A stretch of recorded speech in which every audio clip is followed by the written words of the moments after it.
Vamos falar rapidamente agora com o Luca Bassani, porque o ministro de Relações Exteriores, Mauro Vieira, afirmou que uma nova resolução a ser apresentada na ONU está em desenvolvimento. O órgão já rejeitou propostas do Brasil, da Rússia e dos Estados Unidos, apresentada ontem. Segue sem um posicionamento sobre o conflito entre Israel e o grupo terrorista Hamas. Ô Luca, esse é um fato que engrossa o caldo das críticas contra a Organização das Nações Unidas, né? Principalmente pelo fato dela simplesmente não se posicionar. É isso mesmo, Evandro. Nós vemos que durante os últimos dias, muitos países têm falado abertamente contra a ONU e dizendo também que o órgão coloca os interesses nacionais de cada um dos países que fazem parte do Conselho de Segurança, especialmente aqueles que possuem o poder de veto, em detrimento da situação dos tantos civis que acabam sendo vítimas dessas indecisões, pelo menos como efeito colateral de tudo isso. Nós vemos que ao longo desses quase 20 dias de guerra, quase 3 semanas, a proposta que chegou mais próxima de ser aprovada foi a do Brasil, que teve 12 votos favoráveis, 2 abstenções, além do veto dos Estados Unidos, enquanto as propostas americanas e russas foram vetadas tanto pelo Ocidente quanto pelo bloco Rússia e China, respectivamente. Então a gente vê que o ministro Mauro Vieira, ele acredita que o Brasil tenha o cacife político de conseguir apresentar uma proposta que agrade todas as partes, por ser um país relativamente neutro nessa questão, ao mesmo tempo em que acredita que vai precisar convencer tanto Rússia quanto os Estados Unidos para que os votos sejam favoráveis. Não podemos esquecer que os Estados Unidos vetaram a proposta brasileira por conta de não estar explicitamente escrito que Israel tinha o direito de se defender.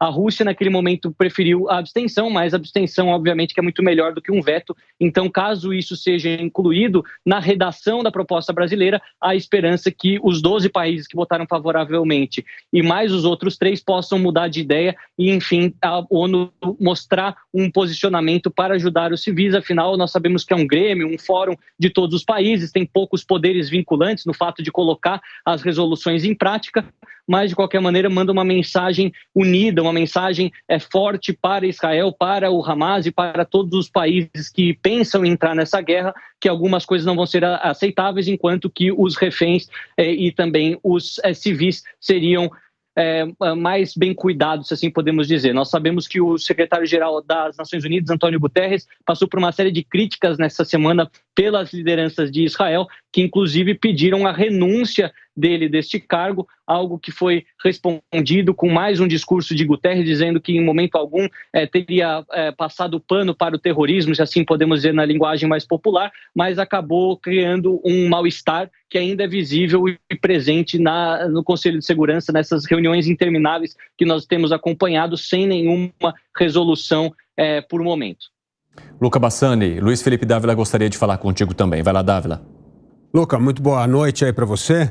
Luca, a pergunta é o seguinte: primeiro, por que não acatar a decisão do Segre que fez ontem aqui, que era voltar a incluir no texto o direito da autodefesa? Se fizesse isso, provavelmente o veto americano não teria ocorrido. Mas o segundo ponto, para mim, é o que parece fundamental.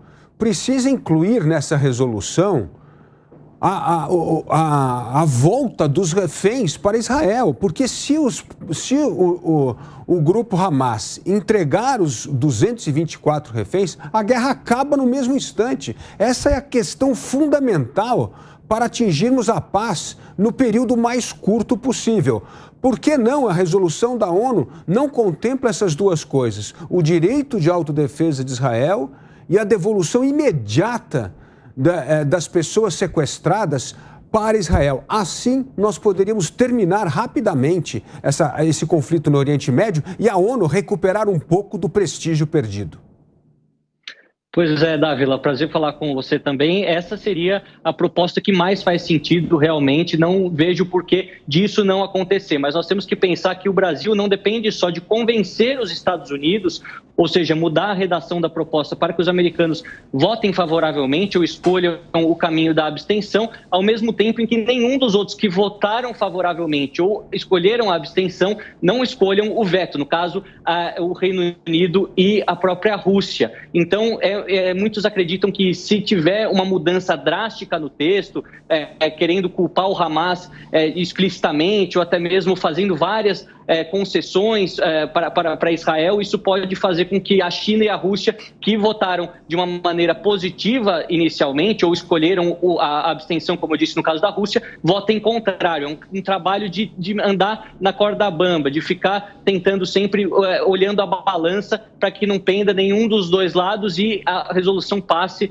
o mais rápido possível. Mas essa questão dos reféns que você levantou é algo que tem sido esquecido muitas vezes pelos países árabes, que pedem o fim das hostilidades, o fim dos bombardeios, o início de um corredor humanitário, até mesmo a entrega de combustíveis para os órgãos humanitários dentro de Gaza. Eles esquecem que caso o Hamas liberasse grande parte dos reféns, e aí estamos falando mais de 220 pessoas, eu acredito que num gesto de boa-fé, Israel diminuiria a constância dos seus bombardeios ou até mesmo permitiria a entrada de mais caminhões diariamente ou até mesmo de alguns itens que estão faltando. Mas até agora a gente viu que isso não tem adiantado. Dos 224 reféns, se eu não me engano, que foram notificados como sob a custódia do Hamas, apenas 4 mulheres foram liberadas, 2 na semana passada, 2 nessa semana, enquanto segue essa indefinição. Há reféns de diversos países, de diversas idades, 30 crianças são calculadas de estarem lá também na custódia do grupo terrorista. Então isso causa um mal-estar, ao mesmo tempo que não parece que é um ponto tocado nas discussões diplomáticas, que também é muito válido e também teria o poder de diminuir com essa guerra ou até mesmo acabar com ela, como você bem coloca. Bassani, tenho só mais uma pergunta aqui do Alan Gani para você. Vai lá, Gani. Luca, pegando essa questão dos reféns, qual que seria a melhor solução? Seria uma solução militar para tentar resgatar estes reféns ou uma solução política por meio de algum interlocutor que tenha acesso ao Hamas? O que o pessoal aí na Europa está falando?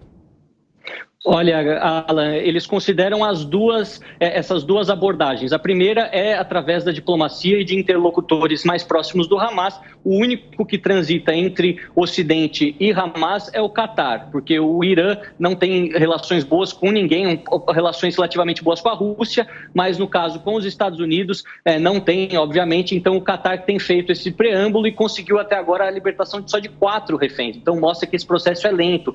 Muitas vezes os critérios colocados pelo Hamas, algum tipo de uma quantidade absurda de prisioneiros que eles querem que seja liberado por parte também de Israel, é algo que dificulta todo esse processo de negociação. Ao mesmo tempo em que continuam fazendo todos esses esforços, a gente vê que alguns falam em uma operação militar um pouco mais limpa. Em vez de entrar com muitos tanques, com muitos soldados, destruindo tudo, às vezes uma operação de forças especiais de Israel, que teriam a retaguarda em si das forças de defesa de Israel, poderiam entrar e fazer uma espécie de extração. Mas isso envolve uma série de informações profundas de inteligência e também um conhecimento muito detalhado do sistema de túneis que o Hamas tem sobre a faixa de Gaza, que ultrapassa os 500 quilômetros. Então é muito difícil você esperar que essas 220 pessoas que estão sendo mantidas em locais diferentes de Gaza, em diferentes condições, consigam todas serem extraídas de maneira limpa e